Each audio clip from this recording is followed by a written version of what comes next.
conversation with you about how to make your podcast media kit this year. And if you're a podcaster, you will need at some point to have a podcast media kit because for branding purposes, for marketing purposes, but also for a better interaction with sponsors, with even your target audience. Okay, so here are the considerations I want you to think about when you think about actually making a great podcast in media kit.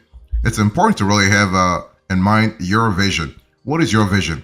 What is your vision for your podcast? What is your vision for your podcast, let's say 1 year from now, 5 years from now, 10 years from now? It's all about scalability. Scalability plays an important role, not only in the short run, but also in the long term. Okay. So when you think about having a great podcasting media kit, you got to really think about not only your vision, but also your personality. Because at the end, when you have a great podcast media kit, you are able to help listeners to find and share your podcast. Very important. To build a relationship, as I said before, with sponsors. To give journalists key information for articles about your podcast. Think of it as some type of public relation conduit. Okay. You can also use a podcast media kit to show your podcast unique value proposition, your UVP. You can actually persuade guests to participate in your show. And also a good media kit also condenses and sums up your podcast for future pitches. It's all about branding yourself. It's all about having a clear idea about where you stand and where your podcast stand. Okay. Now, sometimes you hear the terms media kit, press kit, and press release. What's the difference here? Well, media kits are sort of like press kits. For those of us old enough to remember printing presses, hello, right? But unlike press kits, which were mainly just text and statistics, media kits are more technologically sophisticated. And the cool thing is that you can actually introduce dynamic links to other platforms like social media, and free templates in Canva or other design software actually make a visually stunning podcast media kit that really goes far beyond what's possible in a Word document. So this is important to think about. So, but what about a podcast press release? Well, a press release is just part of your podcasting media kit. Press releases typically announce the launch of a new podcast, that a podcast has hit, let's say, a certain milestone or made a big change. And press releases are important, and they may be the first place people learn about your show in the first place, okay? But by definition, they are sort of temporary, whereas a media kit really endures. So think about it.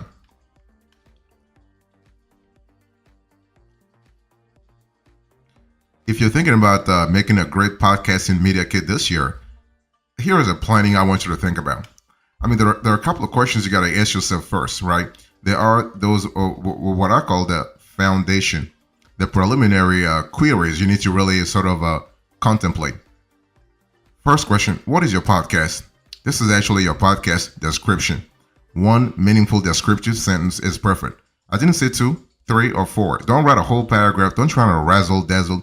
Don't try to bore your readers from the get-go. No, just have one sentence. Second question, who is involved? Who is this podcast for? This is actually your bio, and it's also your ideal audience. You should really write a short version of both, okay? Your bio, but also your audience. So where is this podcast from? Did the show grow out of a team building workshop? Is it uniquely, let's say, New Yorker or Minnesotan? Does it occur in an unusual environment such as a hostile world, Starship, tardigrade? Is it actually recorded in an unusual place like your home, a particular recording studio, or a van? So those are the peculiarities that you really want to really draw attention to, because they are going to help actually elevate the profile of your podcast, okay?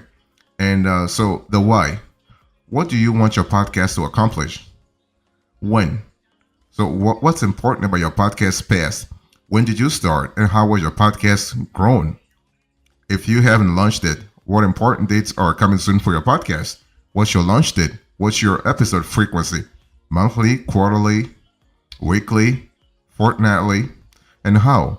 How can people listen, get in touch with you, engage with the show? So what you want to do is you want to really write down your podcast website URL, social media handles, if any, email address, and RSS feed, right? And this is kind of important to think about. And also, you can link to your website's Listen Now page, okay, so that you have a clear idea. And so making your podcast media kit doesn't require the attention to detail of William Shakespeare, but it doesn't hurt either, right? You want to really you want to be granular, you want to be dedicated, you want to have a vision. Vision. Think about vision and trying to really communicate your UVP, unique value proposition. Let me give you those steps here. When you think about making a great podcasting media kit this year, first of all, the thing is when you are going to when you start, you have to think about having clearly a fact sheet as a PDF with a web page version. You can also think about having a Google Drive or Dropbox folder. You need to have copies of your podcast art and relevant images optimized for web and print. So you got to have that duality, okay? Optimized for web and print. And the thing is that when I speak about the podcast fact sheet, what is it really? Well, this is where the magic happens. If you think about it, when you close your eyes, what kind of vision do you have for your podcast fact sheet?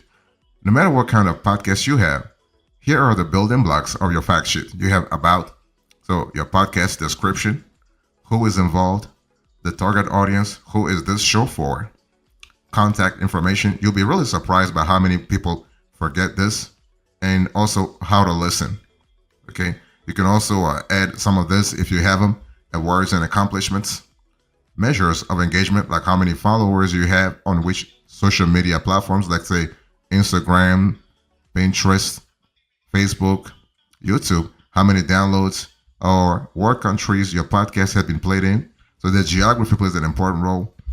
You have reviews or positive social media messages about your content, and special episodes. They are a good one to listen to first if the audience only has time for one episode, okay? So it's all about you being very granular, but also being a very specific, okay? The thing is that when you think about your podcasting media kit, you want to be clear. You want to tap the answers to the bullet point that I just showed you a little earlier. You will copy and paste each block of text into your design software. Design software can't check for a spelling or a typo, so please make sure the grammar really is on point, okay? You want to copy and paste the text you type in your Word doc into the relevant spaces of your fact sheet templates. And you want to adjust the colors to fit your brand and add the images you want to include. When the sections are consistent and everything looks neat and legible, save it as a PDF and put it in your podcasting media kit folder, okay?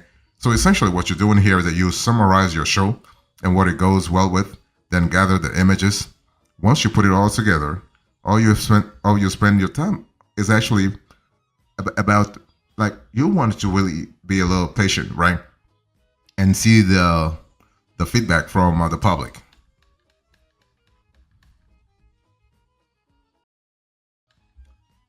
Now, when you think about making a great podcasting media kit, it's important to understand that you have to have a folder. You got to have a repository where to actually save everything. And that's kind of important because this will help you actually centralize your branding, direct your branding, and be more specific and be more objective in how you portray yourself, okay? Let me break it down for you. So when you think about your podcasting media kit folder, you want to really essentially make it easier for writers to promote you. Some journalists prefer to work offline and would rather have the data about your show in a format they can save to their own desktop or print out and read, okay? I mean, you can't really dictate how you want writers to actually describe your show. You have to really make it easy for them. Very important to really work for them because they are going to be the one actually make you shine.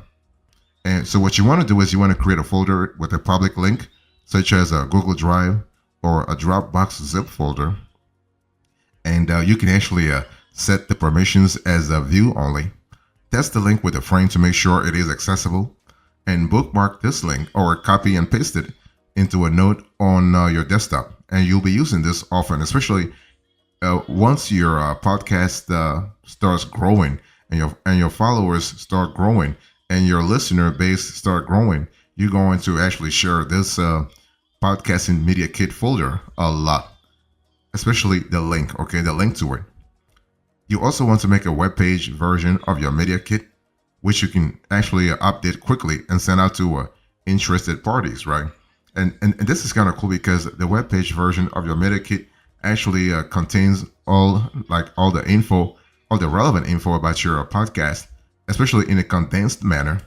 And this web page version will actually make Google smile, the algorithm, Bing smile, Yahoo smile, because it helps your SEO. And then that's kind of cool because in the end, search engines will index the information on the web page. And that's kind of cool because those algorithms will start crawling the web page and they will start indexing the info on that page. Fantastic.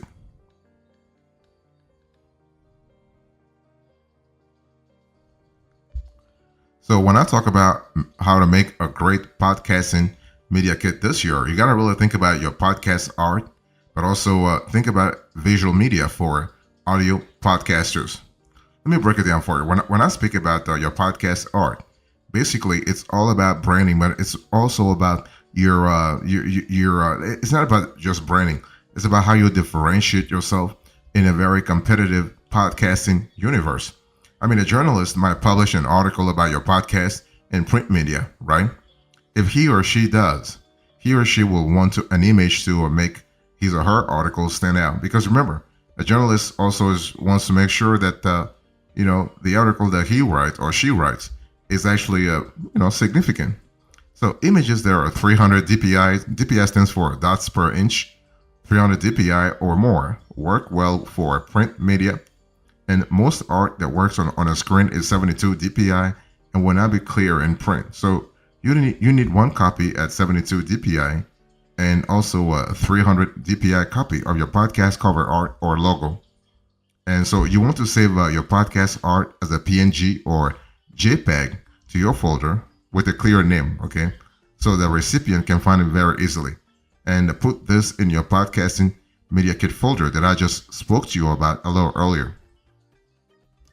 So that's for your podcast art.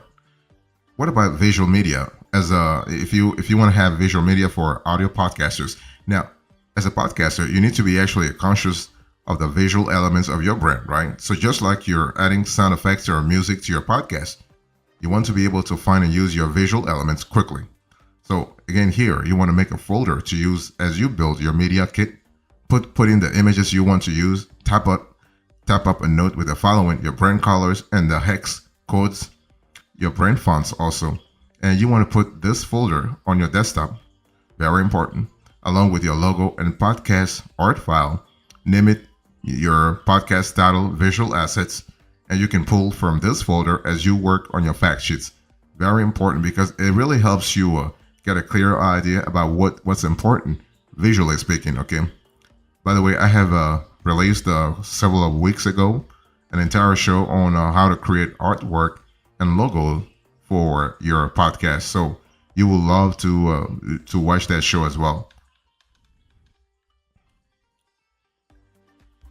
Let me give you a few extras here. When you think about making a great podcasting media kit this year, it's important to understand that as you are actually finalizing the kit, you got to really ask yourself whether you should have links or not.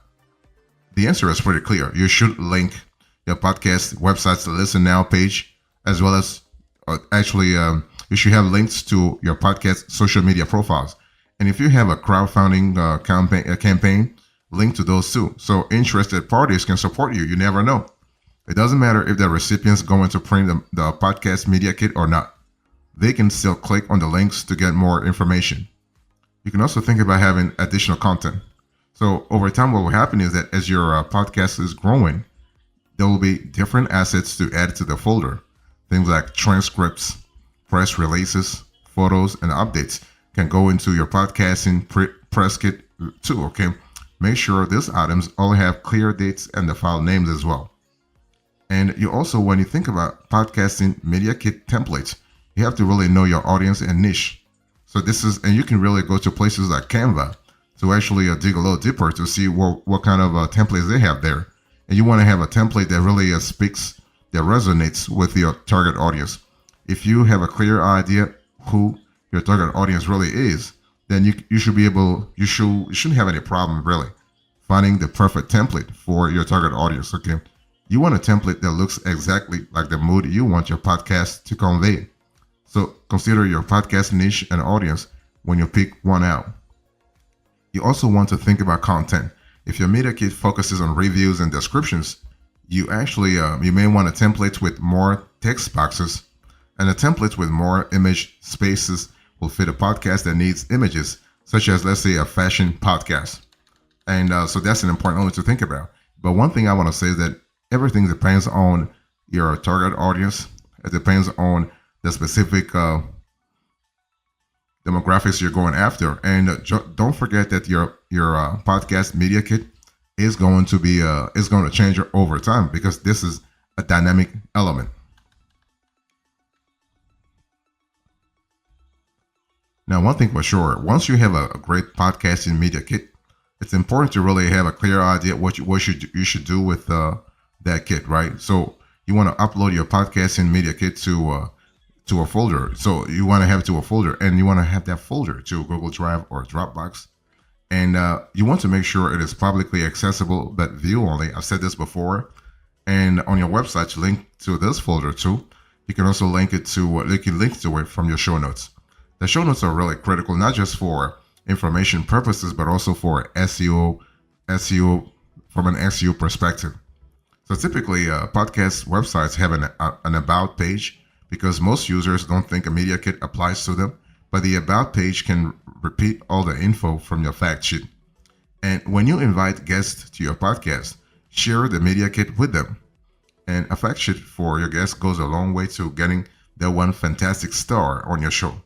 And your podcasting media kit shows them what to expect, how to prepare, and what your show can do for them. Because it's all about, this is a win-win situation. It's not just about they helping you. It's about you helping them too. Okay, that's an important element to think about. And so your podcasting media kit shows everybody the positives, the great work you have done, the great work that you are doing as well. And also, the thing is that your podcasting media kit also makes sharing your show easier. Why? Because folks just have to send a complete package. I mean, you want to build your audience actively. So a good podcasting media kit helps your audience helps you actually build your audience passively, because it makes it easy for your fans, search engines, and writers to share your show. And legacy media's traditional press kit structure made it easy for anyone to write about and share the latest TV show, theater project, or ice cream brand. When you plan the fact sheets content, package the info and images accessibly, and what you want to do is you want to put it out there to share. It's like packing a snack for your future audiences. When they understand your show, what will happen here is that they'll come back for a full meal and bring their friends too, and that's what you want, friends and family. And so this is an important element to think about, especially in the long run.